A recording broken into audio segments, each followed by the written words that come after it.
The topic today is the play and the playwright who writes the play,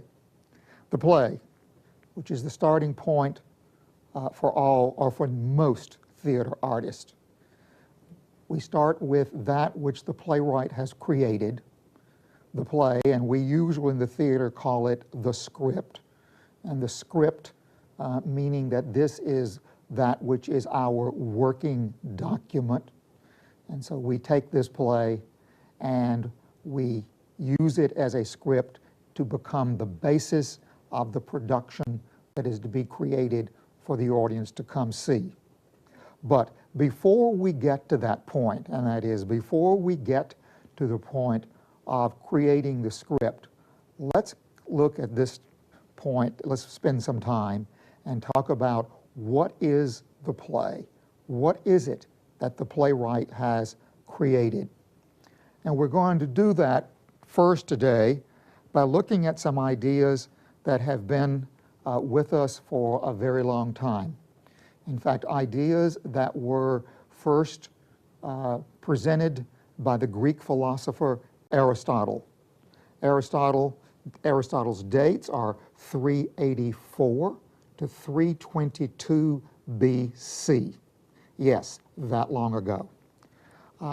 Everybody should at least have some passing knowledge of who Aristotle is, because in some ways this may well be the most brilliant man who has ever lived. He encompassed in his own particular time a world of knowledge in terms of physics and politics and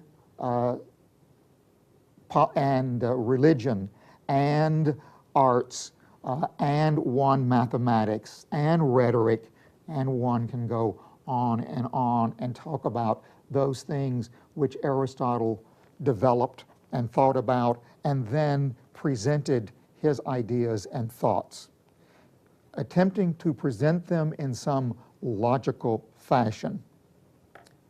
It is specifically then in terms of the arts that we're looking, and specifically in a document called Poetics. We aren't quite sure when the Poetics were put together, but it is usually dated somewhere circa 335 BC. Now, we have to realize here that what Aristotle is doing, Aristotle is not taking these ideas and telling anybody, this is the way it should be done. This is the way to write a play. In fact, his approach is quite different. He lived approximately 100 years after the great flourishing of the Greek theater, and that is if we think of the classical Greek theater as coming from the 400s BC, then we are talking here in terms that approximately 100 years later, Aristotle is going to develop a whole series of ideas about what is drama. And he develops these ideas by looking to see what the great playwrights of the classical Greek period had done, what was successful with them, what worked with them, what did he think was the best that he saw from that, and then drawing and then looking at that, and at that point then deducing these are certain things that seem to be true of these particular plays. He then tries to develop and present a sort of a logical sequence of ideas. Now, we are not quite sure what the Poetics is. We know it is not a finished written document. It seems to be more maybe the notes that Aristotle wrote down that he would give his lectures from. And we also know that we seemingly have only a partial part of those notes, because most of the notes that we have concern tragedy. And there are references to comedy, and seemingly then we should understand that there is probably another document which would treat comedy, although that is not something we know for sure. But we do know then that in his notes about tragedy, that many of those ideas can be expounded and can be looked at and thought of in terms of what are these principles that concern the art of drama.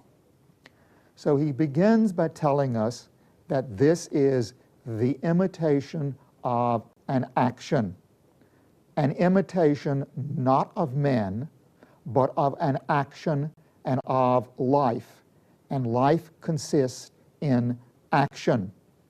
The imitation, therefore, also implies, that Aristotle says, that persons are acting it. And this becomes then one of the distinctions that Aristotle makes between what drama is and the other forms of literature, the other written forms. Yes, drama is a written form. Yes, drama can be read. And Aristotle certainly indicates that one can gain a great deal from reading a play.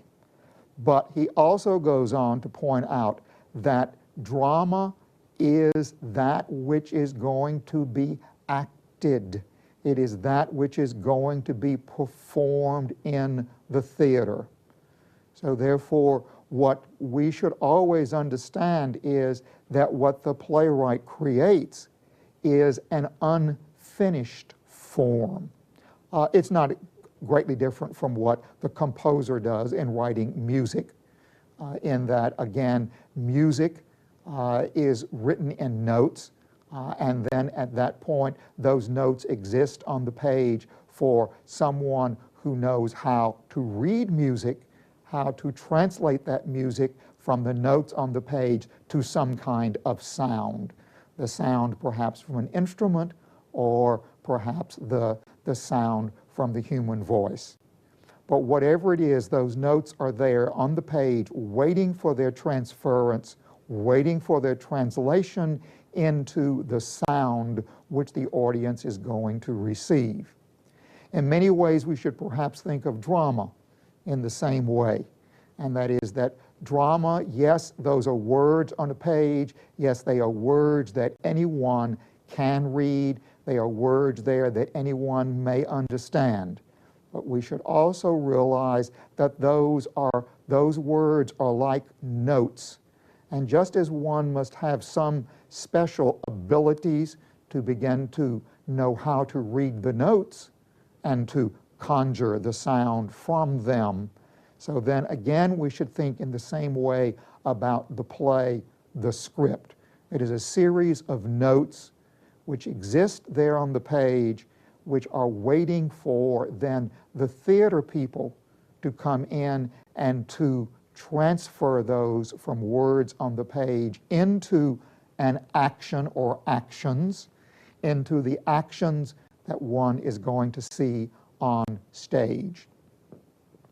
Aristotle indicated that within drama then that there are 6 parts. The parts, in fact, which determine the quality of the drama that you are going to see. There are a number of different ways in which these 6 parts can be translated, taking them from the Greek into English. One of the more common one goes this way, that these 6 parts are plot, character, thought, diction, song, spectacle. Plot, character, thought, diction, song, spectacle. Okay, we will take each of those and talk about them. Plot. Aristotle listed this one as first. It is the first and the most important part, he said. All right, let's at this point now make a difference between the words story and the word plot. These two are not synonymous. They are not the same, although we in our casual everyday conversation use them interchangeably. And we use one when we refer to the other, but here Aristotle is being very specific. He is being very definite, and he is using the word plot. And he says this is the most important of all, is the structure of the incidents. In other words, the way those incidences come together, the way they are brought together, and the way the story is told, the sequence of the comings and goings, the timetable of the events, the arrangement of the action, that is what is important, and that is what is plot. So therefore, we need to realize, as plot is being used by Aristotle, and as I will try to remember and to use throughout most of this series, when I am referring or using the word plot, I am going to be using it to refer to the structure of the incidences, the way the play is laid out. And at this point, if this seems to be splitting hairs, let me point out, and that is that story may encompass the totality of the events. A play does not necessarily encompass all of the events in a story. A play will begin at a certain point in the story, and there may be events in the story that have happened before the play begins. The play then will go through and develop a series of actions, a series of a sequence of incidences, and at that then, when we have reached the conclusion of that particular series, then at that point we have reached the end of the play. The story may even continue on beyond that, but that is not what the play is concerned with. The play is concerned only with those particular incidents that occur from the beginning of the play to the end of the play. So therefore, only a certain part of the total story may be concerned here. And this is the reason then that for Aristotle, plot was the most important.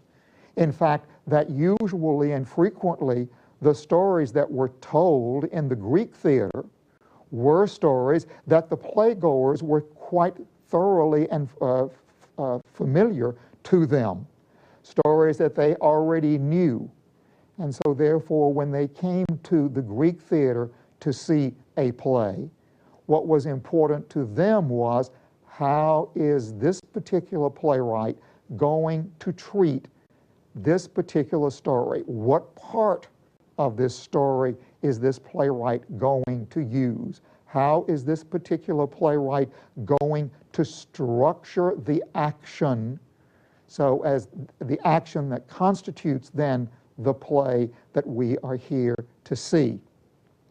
And in fact, one of the most difficult tasks that any playwright faces is creating somehow or the other a compelling plot. And as Aristotle says, an imitation of action, which as we understand it is complete and whole, which has, and as simplistic as it may sound, but it really isn't, which has a beginning, a middle, and an end. That is, a play begins at a certain point, a play develops, and then at a certain point, the play is going to conclude. Now, all of this has to have, and that is this arrangement that we have here, all of this must have some kind of logic. It must have something that we can follow, something that we find, which in some way or the other we find to be plausible, which we find to be believable, and in which in many cases we do not seem to think that the playwright has so triggered this in a certain way that this is the way that it is inevitable. What we want to follow is the logic that we find in the dramatic action. So therefore, the playwright must write an action, and which as an incident, and that is a particular incident of action, begins to conclude, somehow within that incident there must now already be a kernel of the next incident, so that we move from one compelling incident to another compelling incident to another compelling incident. This then is the creation of suspense or the creation of dramatic tension. So therefore, this is for good reason then why Aristotle considered this to be by far the most important and the first ingredient in looking at a play, and that is how is, and what we could say is, how is the story going to be told this time? How is the story going to be treated this time? What structure, what plot then is going to be devised for this particular play at this particular point in time? Second, plot, character. Character. The characters are the people who inhabit the action. Characters are human beings. We are human beings. We are possible characters within a play. It depends. It depends on what our lives are, and it depends on perhaps many different things. But it's quite surprising what a playwright can sometimes, where sometimes a playwright can find a story. But the people who inhabit that particular play are then the characters in it.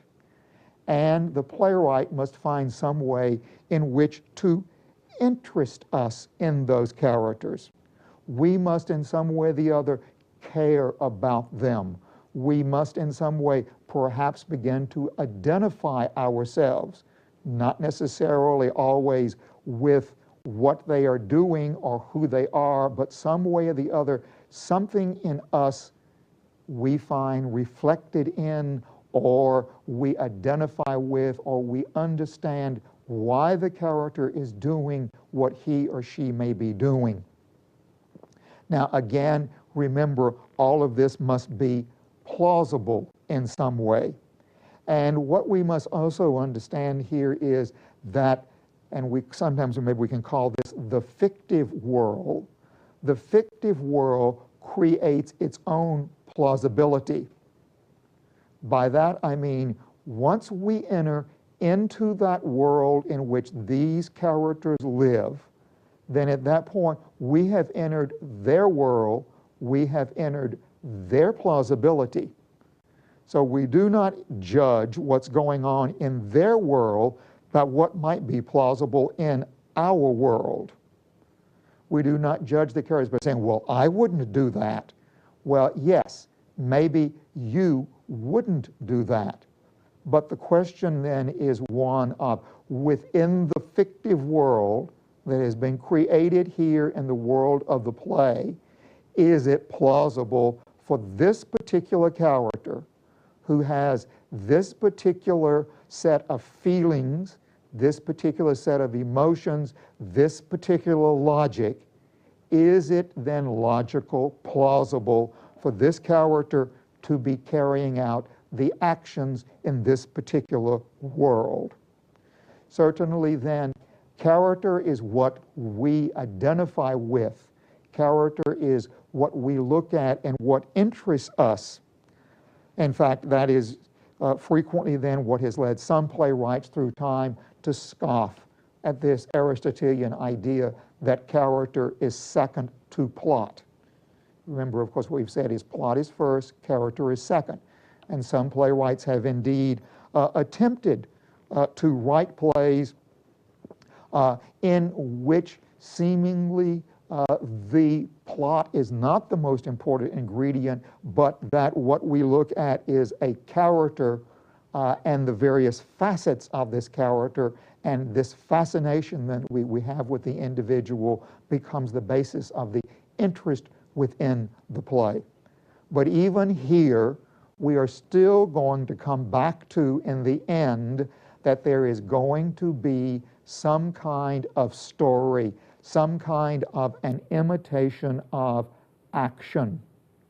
That somewhere here, this character has had to carry out certain actions which then allow us to see this various facets of this particular character. And so then, therefore, we still find that even where maybe character seems to be supreme, one cannot ignore the fact that there is a story and that obviously the story has a structure, so therefore the story is plotted, even though the character may seem to be supreme. Third plot character, we now come to thought. What do we mean by thought? Well, it is frequently, and in literary studies, and perhaps studies that you have had earlier, the word which is frequently used here is what is the theme of the play? What is the topic? What is its central idea? The contemporary American director Anne Bogart has said that every play poses a question or questions, and so therefore what the production is doing is exploring the way these questions are posed and how the play then proceeds to act out that question posed and what kind of resolution does it arrive at. But whatever it is, plays are going to have some kind, most plays are certainly going to have some kind of thought to them. Now, the better the play, and that is the more that we, the better meaning the more fascinating we find the play, the more we also are going to understand this theme, as we may, if you want to use that particular word, that this theme is not going to appear in neon lights. It's not going to appear in a bright sign and line up and say, this is the play, this is the theme of this play.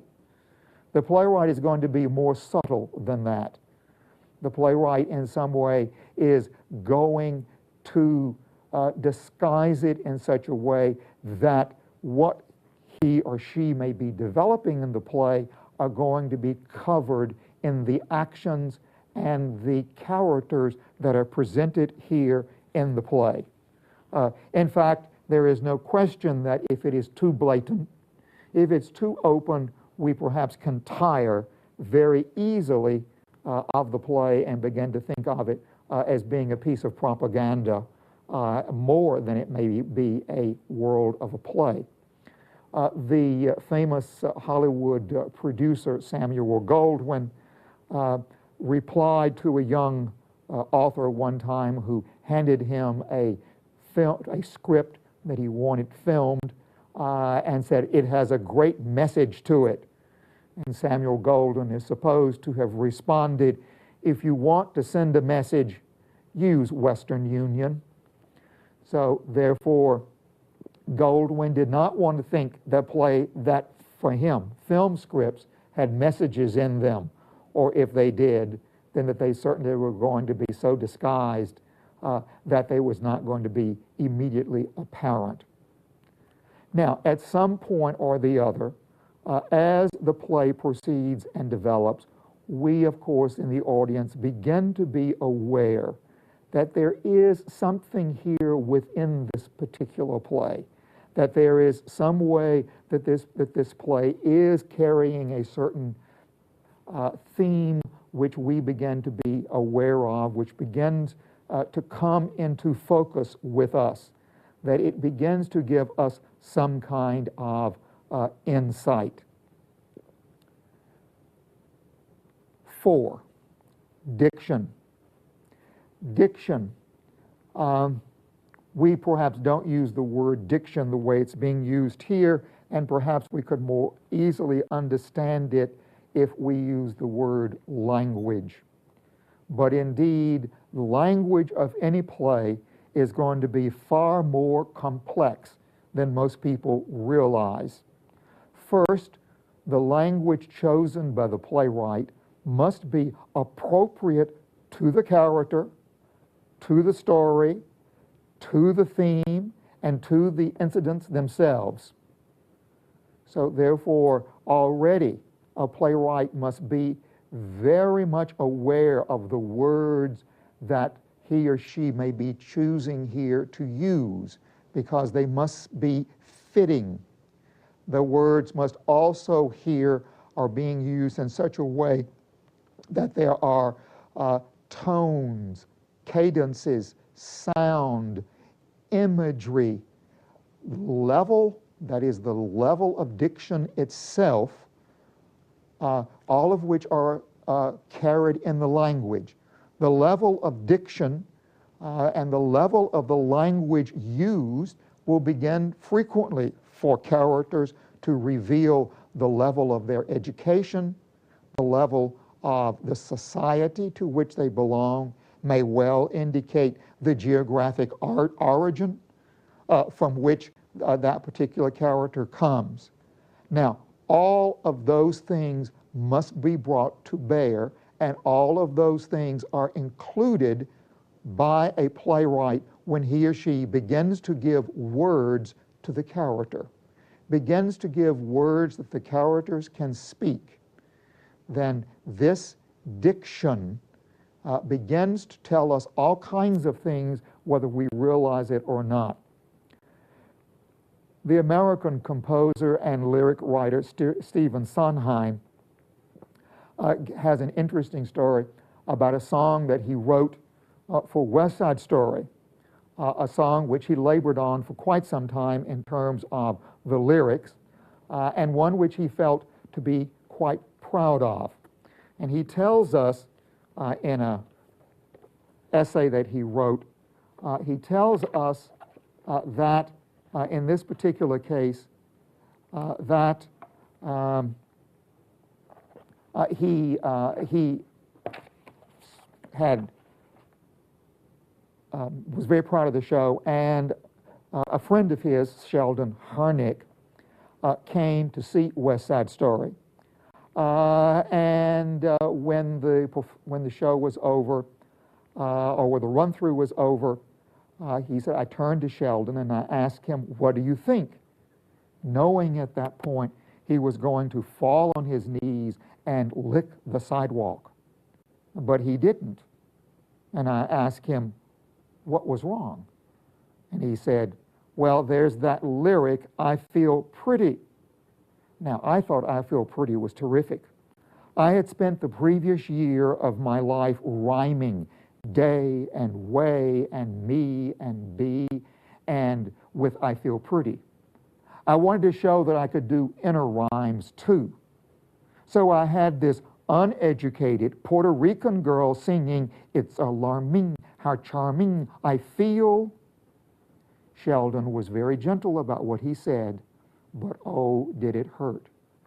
I immediately went back to the drawing board and wrote a simplified version of the lyric, which in fact at that point nobody connected with the show would accept. So there it is, there it stands for all time, embarrassing me every time it's sung because it's full of mistakes like that. When rhythm goes against character, when rhyme goes against character, out it should go. And rhyme always implies education and mind working. And the more rhymes that one has, the sharper the mind. So a lesson which Stephen Sondheim learned, and unfortunately for him, still remains there forever to embarrass him in some way or the other.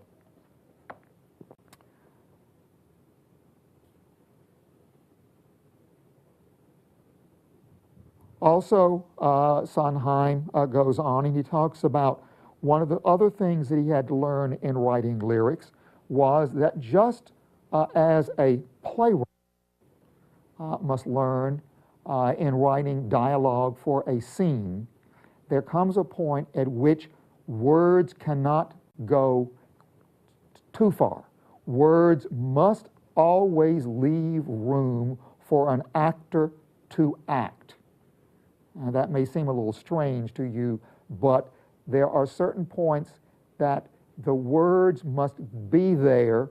The words must give the actor something to act. They must allow the actor to bring something to the scene. If everything there is contained within the words, then there is nothing left for the actor to do. The actor must, and the word that is frequently used here is that there must be room left for the actor to construct a subtext. It is wherein exactly that this art of acting enters in. It is at this point that the actor takes over, and this is wherein then the actor, in fact, in some ways, becomes a playwright, or maybe we should say the playwright or the actor constructs. Here, the words are there, the playwright has given them. The actor now constructs the subtext. The subtext, what lies beneath those words.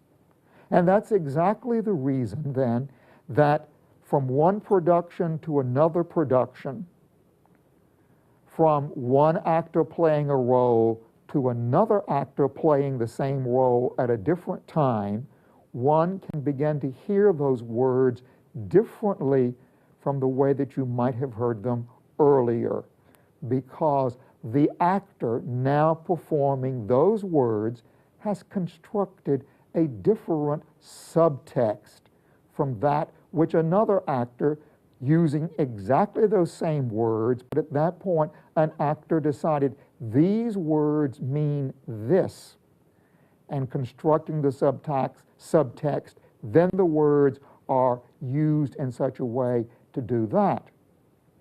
Another actor comes along, sees those words in a different light, sees it in a different set of circumstances, and at that point then gives a different meaning to it. Sondheim again points out that he learned this again when he was working on West Side Story, when he was working with the playwright Arthur Lawrence. Arthur Lawrence was the writer of the story and the writer of the book and the director of the show. Arthur taught me mostly playwriting principles about lyrics. Arthur writes deep and subtle plays. The major thing I got from Arthur was the notion of subtext. Now, this is a word which I've heard tossed around by actor studio types for a very long time, and quite frankly, I usually sneered at it. But what it means simply is give the actor something to act. I think this is a real secret. If I had to sell secrets about lyric writing, then this is what I would sell: the secret about subtext.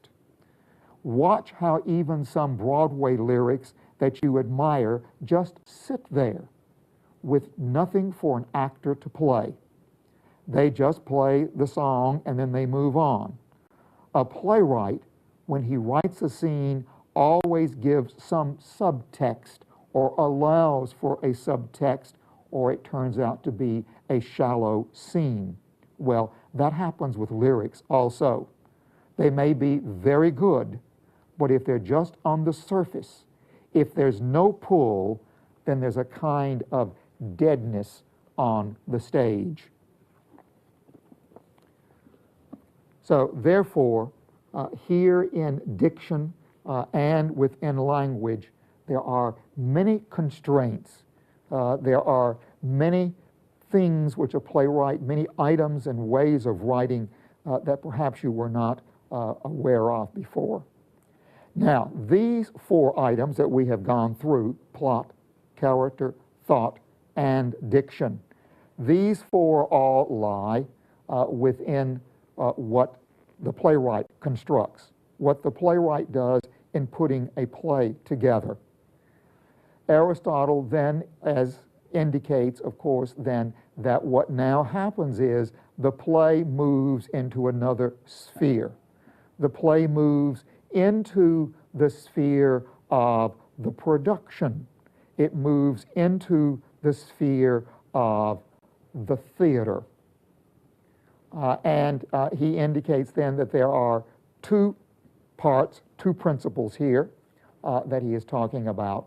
The first, song, and song should certainly understood to mean music and should certainly even be broadened to include sound.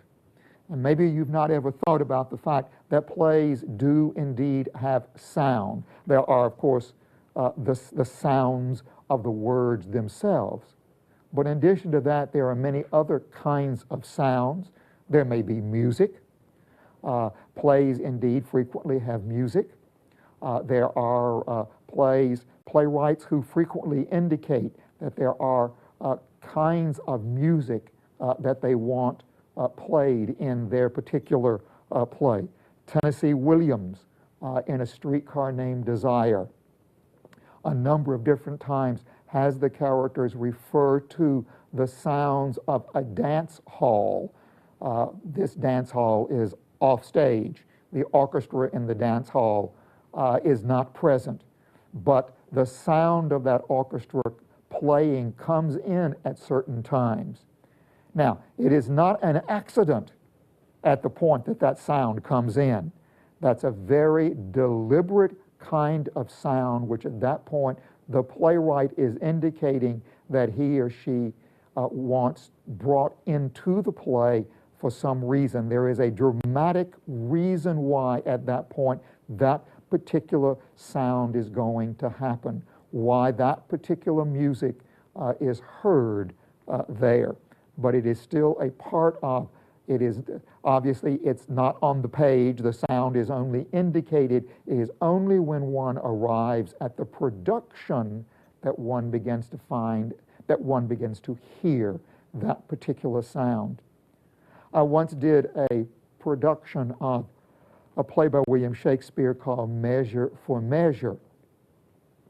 When the audience came into the theater and when the play began, they discovered that the stage floor was completely covered in little pieces of paper, little wads of paper that were lying around on the floor. And the stage floor was just covered in all of these wads. In fact, anytime a character moved on the stage floor, they either had to, their foot would either sort of move aside some of these wads of paper, there'd be sort of a squishing sound there, or they would step directly on that wad of paper, and there would be all these crinkling sounds that would be made. And as the character walks, they'd be crinkle, crinkle, crinkle. And all of this was a not very loud sound, but still a sound that was coming underneath the dialogue that was being said, the action of the play that was being played off. Now, the only way to escape that was to move up off the stage floor. If one moved up on steps, if one went up on the platform in some way or the other, one then escaped that particular sound. But throughout the play, anytime one moved around, this sound was very present, and it became very audible to the audience. By the time we arrived at the last scene in the play, and at that point, I literally had people come out and sweep the stage floor and sweep away the paper, so that then as the last scene of the play continued and the play resolved itself, and we were in fact cleaning up the city, in this case it's laid in the city of Vienna. So at this point we have now cleaned up the sewer that Vienna had become and was present at the beginning of the play, and by the end of the play we have now freshened the city, we have cleaned the city, and so quite literally then the stage was cleaned, and by the time we arrived at the end of the production, as the characters moved around on stage, there were no longer any sounds, there was only silence. Now, that, of course, obviously is something which very much belongs to a production. No, Shakespeare did not in any way indicate that there were wads of paper on the floor. That is entirely a particular device that this one production used, but it was very intentional to make indications about the world in this particular play, the fictive world in which this particular play was being played out. And we come then to the final element of Aristotle's list, and that is spectacle.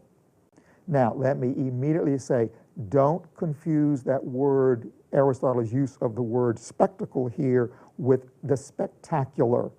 They are two different things.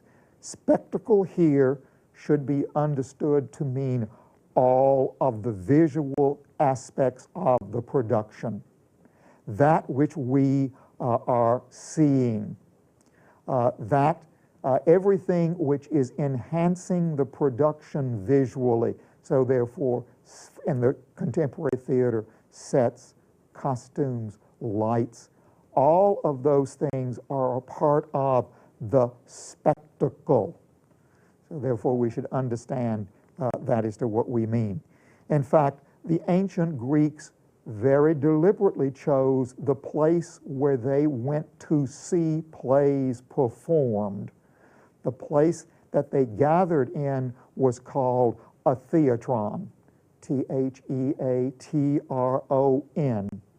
And obviously, it is from that word that we get our own modern-day word theater. Theatron, which can be translated and mean a seeing place. And so therefore, the Greeks came to the theatron, to the seeing place, to see the spectacle and to hear the sounds that had been created, and then to envision the play that the playwright had written here, the play which gave us plot, character, thought, and diction. Now, at this point then, as we have indicated, that plot is by far the most important of the elements that Aristotle refers to. Let's go and spend some time with plot. Let's look and see how what a plot is. A plot is the ordering of the sequence of the events of the action. Plot is the structure of the play. So we need to understand here how this play is developed. What is it that the playwright has done? Well, let's just begin where you begin when you come into the theater. You come into the theater and you sit down, and at that point you now wait. You wait for the signal that the play is to begin. You wait to see what is going to happen. Now, many different ways in which the signal may be given. You may arrive in the theater and you may find that there is a curtain, and that this curtain is shielding or not allowing you to see the stage itself. It is shielding you from the stage. And so the signal that the play has begun, the house lights go down, there is a darkness, and usually in the darkness, or as the stage lights come up, the curtain goes up. The signal has been given, the play is to begin. In other cases, maybe you arrive and for one reason or the other, there isn't a curtain. Maybe the physical layout doesn't allow for one, or for whatever other reason. And then at that point, you sit in your seat and you begin, and you look at the stage, but the stage is usually somewhat dark. And so you wait until that moment, and again, the house lights go down. There is a moment of darkness, and at that point, the stage lights then go up, and you know you have to have a signal that the play has begun. Now, there are a number of things which immediately need to be done here in the opening moments of the play. One of course, obviously the first thing that needs to happen is that the attention of the audience must be secured. Yes, your attention has been focused because at this point where you're sitting is now in darkness, and you are focusing on that place where light is, the stage itself, and so you are now focused to watch it. But obviously, as soon as the characters begin to speak, you must begin to want to listen. You must begin to want to hear what is going on. Now, what happens also immediately here is the tone for the play must be set. We must begin here to let the audience know how is this play going to be played out, acted out. How is it going to be presented? What are, and a good word here to use and learn is, what are the conventions that this particular production is going to follow? Now, I use the word conventions. Other words we might well use. We might well say, what are the rules of the game by which this particular production is going to follow? Now, this is a little bit different from, but is quite similar to, if you went to a basketball game. Now, if you go to a basketball game, the difference here is you already know when you go into that basketball game what the conventions are. Yeah, in this case you call it the rules of the game. You go to a basketball game and we understand at this point that what is going to happen is that we know there are two teams, there is a floor down there, there is a basket, a hoop at either end of the floor, that these two teams are somehow or the other now going to have a ball, and that with this particular ball, that one team is going to want to move it down the floor to the other end, and then to get that ball through the basket, through the hoop, and thus to make a score.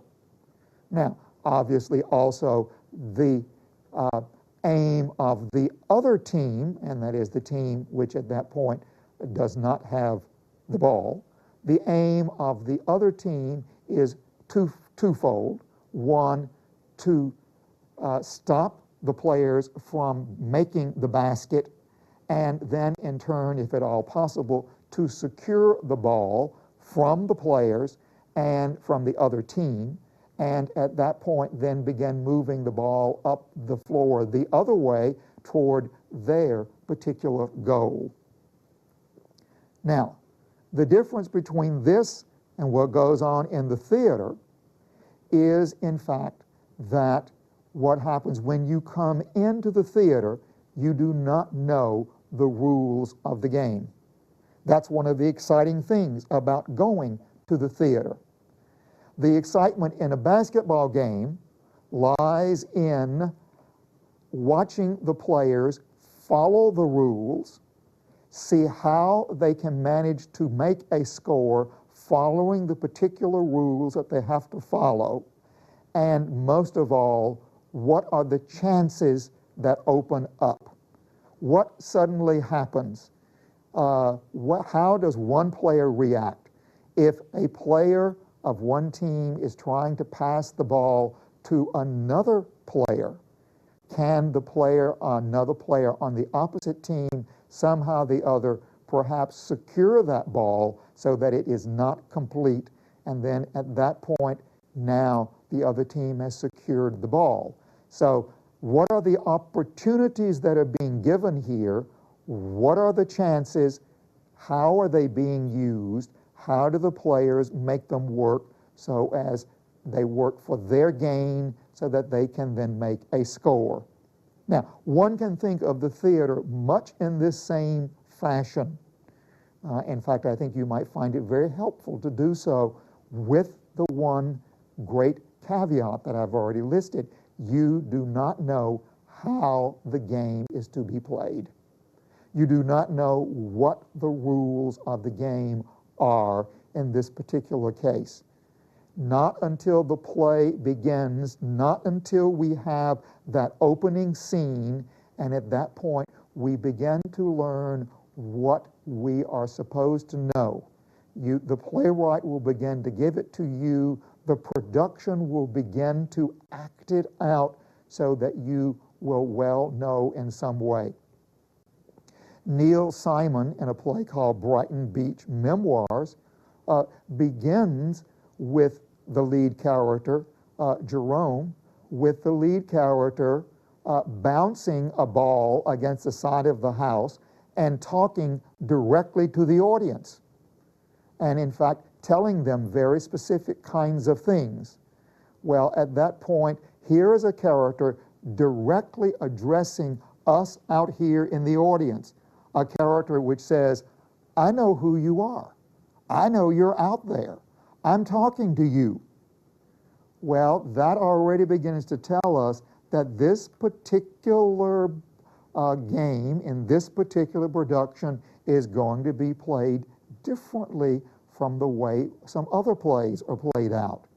Maybe we are more frequently used to, and maybe you think in terms of that you go into a theater and you sit down, and when the lights come up or the curtain goes up and the action begins, then the characters give no notice that you are out there. There's no overt indication that you are sitting out there. And this is frequently what in the theater is called the convention of the fourth wall. And that is that there is a fourth wall up there which has been removed. And that as it exists there, then the characters know it's there. The characters act as if that fourth wall is there, even though it is transparent and we in the audience are seeing right straight through it. But in the case of Brighton Beach Memoirs, already at the beginning, Neil Simon warns us, oh no, this is not the way this particular play is going to be done. And from time to time, yes, that character does step out, that character does tell us certain things, make certain observations to us. And so therefore, we know this game is going to be different from some of the other games that we know in one way or the other.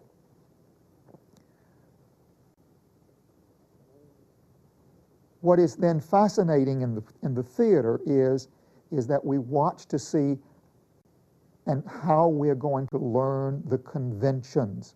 What is it that we are going to see developed here in some way or the other? The playwright then, of course, in this opening scene needs to introduce the characters. The playwright needs to, in some way or the others, acquaint us with who these characters are. When they begin, we have no idea who these people are. We have no idea who those characters are.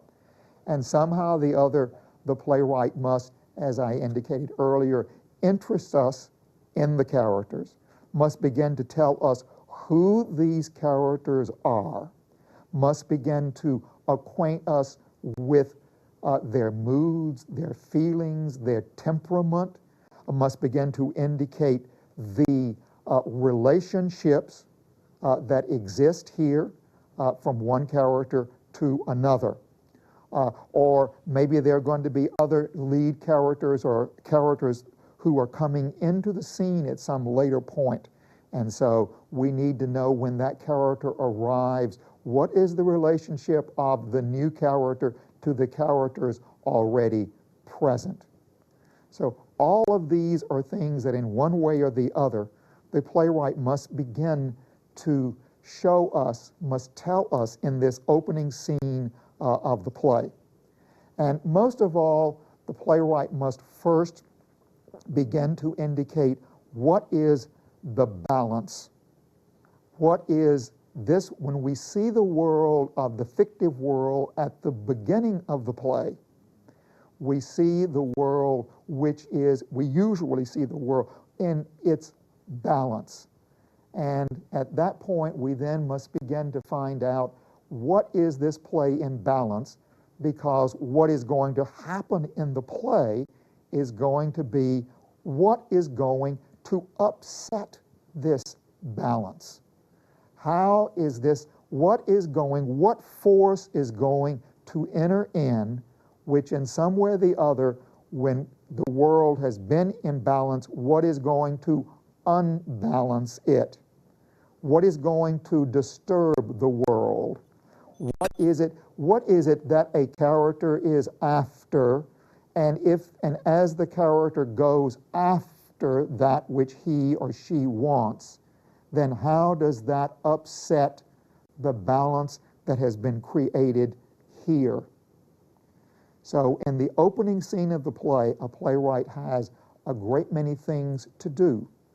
The playwright has many things to develop, and all of this must be done quickly and swiftly, so that immediately we in the audience are drawn into the play or into the film or into the television story. And if the playwright has not done it well, then we may very quickly begin to find that we are in some way or the other not interested in it, or we become bored with it. And in fact, frequently, if we're sitting in front of our television set, then at that point, we push the button and we go to another channel because there's something else on. And if what is not interesting us in one channel, then we just switch the button and we'll see if we can't find something else to do. So these are the kinds of things that happen in an opening scene.